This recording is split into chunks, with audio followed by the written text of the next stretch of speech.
After a brutal Monday Night Football game between the Steelers and Bengals, the NFL drew many red flags for the physicality that was displayed. Here's what safety Mike Mitchell had to say Tuesday following Monday's win. At the end of the day, this is football. If you want to see flag football, then let's take our pads off. That would make it easier for me. Now I don't got to wear heavy shit. But give us flags for me to pull off, because that way I know what we're playing. You know, I signed up to play full-speed contact football, and we're not doing that. I feel like I got to ask a guy, hey, are you ready for me to hit you right now before I hit you? And that's crazy. I'm going to mess around and get hurt trying to protect an offensive player because he's running an over route. Damn it, your quarterback shouldn't have threw that ball messed up. That happened 2 years ago. I'm not joking at all. Andy Dalton threw a ball to Tyler Eifert 2 years ago. Tyler Eifert had to dive for it. I was aiming for his gut. But if he don't dive, he don't get in the head. That's 50 grand out of my pocket, though, because Andy throws a bad ball. Make that make sense. And at first you're taking our money, but now, you know, I got assholes like Matt Hasselbeck calling me a dirty player and trying my character, and we've never met before. There's just so much going on in the game right now. Yes, obviously I'm a little flustered, but I mean, we just got to do better. We got to do better. I said it yesterday. We got to do better as players when we sign the next CBA. We got to get better leadership as who's running the league, because obviously everybody from fans, owners, players are all disappointed in Roger Goodell. We just got to do better. We can't have a guy where you just hand out discipline on how you see fit. There needs to be a set guideline of how we do what we do. Bruce, we'll start with you. Is Mike Mitchell's words, they hold some truth? I mean, I agree with about 90 to 95% of what he was saying. I mean, I don't think I don't want to say he's a dirty player. He's not a dirty player. He's had dirty plays. I mean, but he's a defensive player, though. He's a safety. So, I mean, you're going to have dirty plays as a defensive player.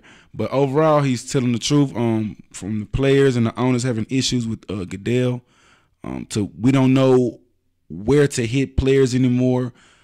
And if we do hit them, we're getting hit in our pockets or we're getting suspensions. And none of it is consistent, is what he was basically saying. Goodell has the power to basically say, oh, well, since you hit him like this, you get 2 games. And, well, since, you know, I know your owner and we're okay, I'll reduce your hit or your suspensions from 2 to 1 when maybe you should have even got 3 or 4. And it's just all over the place. It's sporadic. Zeke has 6 games. Gronk just did a WWE off the top turnbuckle move, and literally it's a 1-game suspension. And it's like, now how is that one? I mean, a 6'7", 6'8", almost 300-pound guy jumps on a 5'8" guy while he's not looking. Yeah, that's assault almost. It's assault, man. It is crazy. And I don't like to compare the two, but when it comes to this matter, you have to compare the two: the NFL and the NBA. Mm-hmm. NFL, honestly, I'm gonna say it like this: under Roger Goodell, is going down the drain. One, you have the Zeke situation, which you already know is just crazy because we talked about it for the first few sessions that we had here. Mm-hmm. Then you have the NFL. Honestly, they play the same situation when it comes to the suspensions coming out as they did Zeke's situation. Right. Let's see how things are gonna go. Let's see how everybody's gonna feel. Mm-hmm. So let's make our decision so we don't hurt nobody's feelings. Georgia Right. Loka got off. Akeem Talib and Michael Crabtree had a full-out brawl. Full-out fight, yes. 2 games minimized to 1. Gronkowski goes off the top rope into the back of somebody's head, gives him a full concussion. Oh, that's just 1 game. Josh Brown beats his wife for years, and his first initial suspension was a 1-year game. But then when Zeke Elliott gets suspended for 4 games, his then becomes, well, actually 6 games, his becomes 6 games. So the NFL is never for sure about what they're going to do to suspensions. Right. NBA, you already know what you're going to get. When players fight, suspension. Players get a number of technicals, you get suspended. Mm-hmm. You cuss out the ref, you get ejected. Yeah. And you know what you're getting. Consistency. The NFL, you never know. Yeah, you agree that the NFL shouldn't try to tax players over what the NFL actually is? It's a physical sport. You go ahead, Bruce. I mean, look, I don't feel like it's ever gonna be a safe game. You can't make a helmet. You can't show me a helmet that's gonna prevent head trauma to the head, to the brain. There's no helmet out here. When they invented the game, I'm pretty sure they understood that because boxing had already been around. And they had seen what happened to boxers. Boxing has been around for generations and generations. So the head trauma thing, I feel like we're trying to please Americans out here and moms and scared parents who don't like to see these squeamish injuries that we see from ligaments tearing, legs breaking, guys getting up crying, not knowing where they're at, not knowing their birthday, and it is crazy. But for those athletes, for those gladiators who decide that this is the career I'm going to go into, you accept it. They consequences. Listen, you can go talk to a football player from 1960 or even a college player from 1899 from Michigan. They understand that you're gonna get cuts, scratches, bruises. You might have a dinger. It's okay. I agree with what Juju Smith-Schuster said regarding his hit on Vontaze Burfict. He said, Le'Veon's running the ball. I got a block from my guy. Yeah. You're in the vicinity. You get hit. Now, after that, him standing over him. Now that was suspendable. Yeah, that's too much. Or finable. George Uloka, in the act of Antonio Brown catching the touchdown, he hits him as hard as he can to sever him from the ball. True. That's fine. Yeah. It's football. See, yeah, and I get what the NFL is trying to do. True. You want to protect your pockets. Yeah, you want to protect the pocket. You want to water down the game some to keep players on the field longer. But this is what it is. You cannot take the physicality out of the NFL. It's impossible. Out of football in general. And look at the past guys, some of the hardest hitting guys. Yeah. That can't. John Lynch. Sean Taylor. Sean Taylor. Rest in peace. Ray Lewis. Urlacher. You got these James guys. Harrison is still on the field. You got these are the guys who created the oohs and ahs that people. This is what you're turning your TV for. It's not just for the touchdowns. And the classic juke moves. You want to see this guy get his head peeled. I revert back to as a young kid. I think we all up here. We had game systems, or we had a friend who had Blitz. It was an intro on Madden. I think 2002 or 01, where the whole intro was just the hardest hits in the NFL. You remember that intro where you just the punter was that Blitz the lead? I think it was just Blitz, the first Blitz. Either it was Blitz or it was Madden, but they had an intro where the video basically showed all the hardest hitting players in the league and people just getting smacked. You know what I'm saying?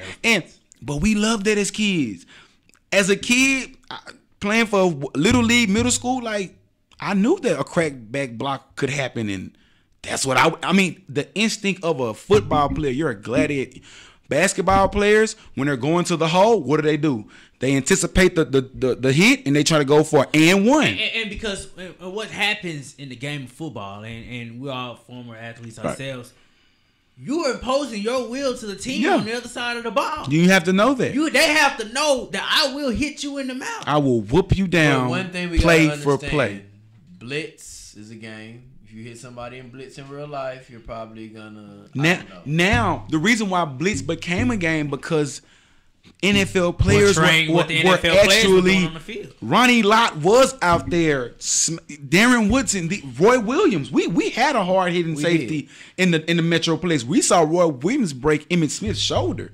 So the reason why you had a game like that come out is because we had those rules weren't set in place. But the one thing I will say, with the NFL trying to be so protective of the players, they have honestly damaged the players, because when players couldn't hit up high, they were aiming down low. That's when you saw a raise in that terrible ACL injuries happen. For sure. Then when you can't hit down low, you're going up high, and now you're getting these fines and where these do you dirty hit hits. Exactly. That's why you don't know. And that's the reason why it's crazy. Hopefully they do away with all this stuff. Because a human's normal reaction when another human is coming 20 miles per hour at you is to what? Flinch up. Right. Clinch. You see a ball, but you see another human with another color on. What are you gonna do? I want to catch the ball, but I know I'm going to take a lick, so you're moving your head, you're a moving target. I may have been aiming for your belly, but now that you see me coming and you're crouching now so you can absorb the blow, now I'm hitting your helmet. And it's a fine line, and it's just like, look, understand that these guys are warriors, they're gladiators.